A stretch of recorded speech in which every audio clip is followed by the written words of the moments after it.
बार जब मैंने कलवरी सूली पे देखा,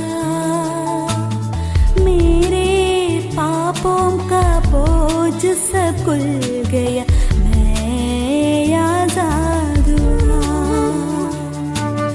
मेरे पापों का बोझ सब खुल गया, मैं आजाद हुआ। परमेश्वर के नाम की महिमा हो। प्रभात मनन के आराधना संबंधी मनन में आप सभी का हार्दिक स्वागत है। आइए आज सुबह की शुरुआत करते हैं हमारे उद्धारकर्ता प्यारे प्रभु यीशु मसीह के नाम से। प्यारे, पिछले सप्ताह हमने ध्यान दिया था कि फसह का मेमना जिसने इस्राएलियों को छुटकारा दिया। आज भी हम उसी श्रृंखला को जारी रखते हुए और भी कुछ बातों पर मनन करेंगे। निर्गमन 12 अध्याय और उसका 3 पद। इस्राएल की सारी मंडली से इस प्रकार कहो, इसी महीने के 10वें दिन को तुम अपने अपने पितरों के घराने के अनुसार घराने पीछे एक एक मेमना ले रखो। परमेश्वर इस पढ़े गए वचन पर अपनी आशीष दे। प्यारो, फसह के पर्व की महत्वता के विषय में जब मैं मनन कर रहा था तो मैं इस्राएलियों की विधियों के विषयों को जानकर काफी हैरान हो गया। आइए इसके विषय में हम विस्तार से समझते हैं। यहूदी 2 तरह के कैलेंडर को मानते हैं। एक सिविल कैलेंडर अर्थात संसार की नीति के अनुसार, जिसके हिसाब से उसके नए साल की शुरुआत हमारे कैलेंडर के अनुसार सितंबर महीना या अक्टूबर के महीने से होती है। यहूदी एक दूसरे कैलेंडर को ज्यादा मान्यता देते हैं जिसे वे धार्मिक कैलेंडर कहते हैं, जिसकी शुरुआत हमारे कैलेंडर के अनुसार मार्च अथवा अप्रैल के महीने से होती है। परंतु सबसे बड़ी बात जो मुझे अच्छी लगी वो यह है कि उनके धार्मिक कैलेंडर के अनुसार उनका नया साल फसह के पर्व से आरंभ होता है, अर्थात जिस दिन वे मिस्र के बंधन से छुड़ाए गए वही दिन उनके जीवन का पहला दिन के रूप में मानते हैं। दूसरे शब्दों में कहूँ तो इस छुटकारे के दिन से पहले उनका कोई जीवन ही नहीं था। वे उन दिनों का कोई हिसाब भी रखना नहीं चाहते। वे दिन उनके जीवन के अंधेरे से भरा हुआ दिन था। और फिर आया फसह का पर्व, मेमने के बलिदान का दिन। वह दिन उनके गुलामी का आखिरी दिन था। वह दिन उनके छुटकारे का दिन था। वह दिन उनके जीवन की एक नई शुरुआत का दिन था।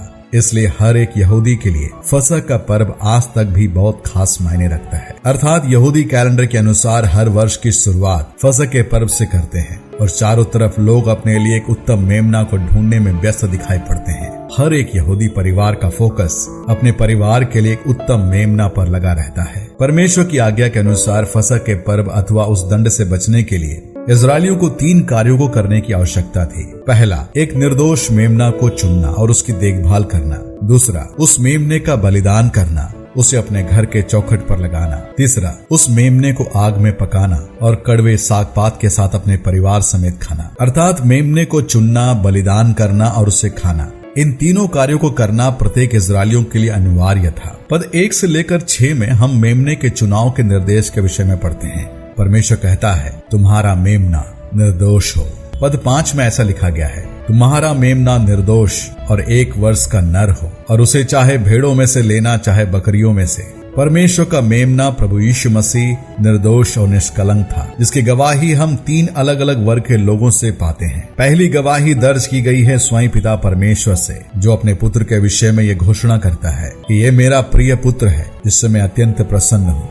मत्ती रचित सुसमाचार उसका 3 अध्याय 17 पद। पवित्र परमेश्वर की गवाही वास्तव में यही पर्याप्त है। दूसरी गवाही हम जान पाते हैं उन यहूदी धर्म गुरुओं के द्वारा जो हमेशा से उसमें कुछ न कुछ गलती ढूंढने में रहते थे। अपने धार्मिक ग्रंथों के आधारित उसमें त्रुटि को ढूंढ रहे थे ताकि उसे पकड़कर सजा दे सके। पर उनके लाखों प्रयासों के बावजूद भी उन्होंने हमारे प्रभु में कोई त्रुटि नहीं पाया और इस कारण उनका गुस्सा और भी बढ़ता गया। तीसरी गवाही हम सुनते हैं उन सरकारी अफसरों और राजनेताओं के द्वारा जिन्होंने उस रात हमारे प्रभु यीशु मसीह के जीवन की अपने सरकारी नियमों के आधारित गहन जांच पड़ताल की और कुछ नहीं पाया। और अंत में उनके नेता पिलातुस, उसने यह भी गवाही दी कि मैं इसमें कुछ भी दोष नहीं पाता, अर्थात वो सरकारी नियमों के आधारित भी निर्दोष था। परमेश्वर का मेमना संपूर्ण रीति से पवित्र और निष्कलंक था और इसलिए वो संपूर्ण मानव जाति के लिए बलिदान के योग्य था। परमेश्वर की दूसरी आज्ञा के अनुसार उस निर्दोष मेमना का बलिदान और उसके लहू को चौखट पर लगाना अति आवश्यक था, क्योंकि धर्मशास्त्र कहता है कि बिना लहू बहाए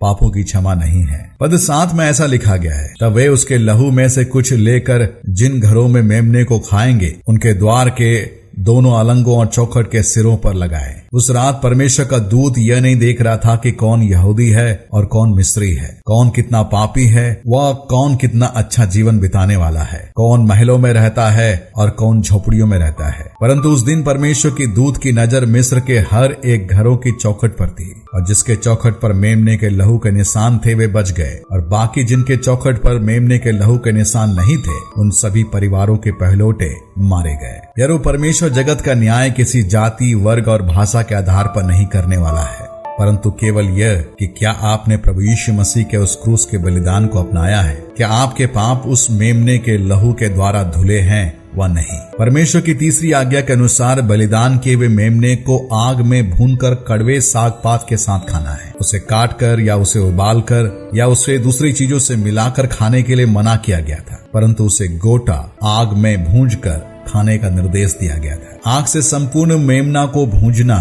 उस मेमने पर परमेश्वर का दंड व आग का सा अनुभव जो वास्तव में प्रभु यीशु मसीह ने कलवरी क्रूस के बलिदान के दौरान अनुभव किया था दर्शाता है। पद 8 में ऐसा लिखा है, और वे उसके मांस को उसी रात आग में भूंजकर अखमीरी रोटी और कड़वे साग पात के साथ खाए। उसको सिर और पैर और अतड़ियां समेत आग में भूंजकर खाना, कच्चा या जल में कुछ भी पकाकर ना खाना। कड़वे साग पात के साथ मिलाकर खाने का अर्थ परमेश्वर चाहता था कि मिस्र को छोड़ने से पहले इजरायली लोग अपने कड़वे दिनों को याद करें और यह भी याद करें कि प्रभु ने उन्हें कैसे छुड़ाया। इसी विधि अनुसार उन्हें प्रत्येक वर्ष करना था। इसका मतलब जब जब इजरायली फसह के पर्व को मानते थे, मेमने को बलिदान करके उसे आग में भूनकर कड़वे साग पात के साथ अपने मुंह में डालते ही उन्हें उनका बीता हुआ कल उनकी नजरों के सामने दिखाई पड़ता था, और वे स्मरण करते थे कि परमेश्वर ने उन्हें किन परिस्थितियों से आजादी दिलाया, और वे अपने संपूर्ण हृदय से एक कृतज्ञ मन से प्रभु की आराधना में शामिल होते थे।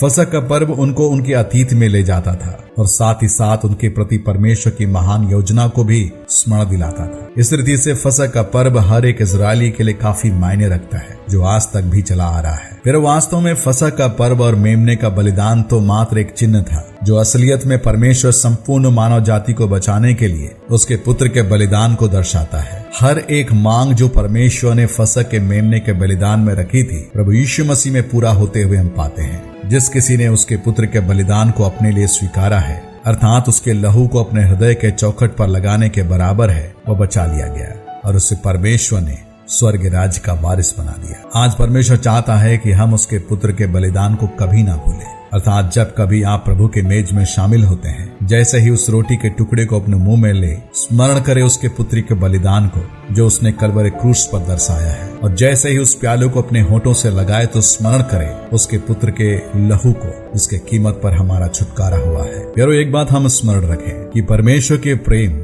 और उसके पुत्र प्रभु यीशु मसीह के बलिदान को स्मरण किए बिना हमारी आराधना अधूरी है। तो आइए इन्हीं विचार को मनन करते हुए हम उसकी आराधना में शामिल हो। प्रभु यीशु मसीह हमारे फसह का मेमना जो हमारे लिए उस क्रूस पर बलिदान हुआ, उसके लहू से हमें मोल लिया, शैतान की गुलामी से हमें आजाद किया। आइए उसके सम्मुख नतमस्तक हो, उसके नाम की जय जयकार करें। परमेश्वर का मेमना जिसने हमें बचा लिया, परमेश्वर के नाम की महिमा हो। आप सबको मेरा जय मसीह की। एक बार तेरे खून की धारा में देखा मैंने, एक समझी कि प्यार का रंग है क्या। जब मैंने अपना दिल में तुम्हें बसाया,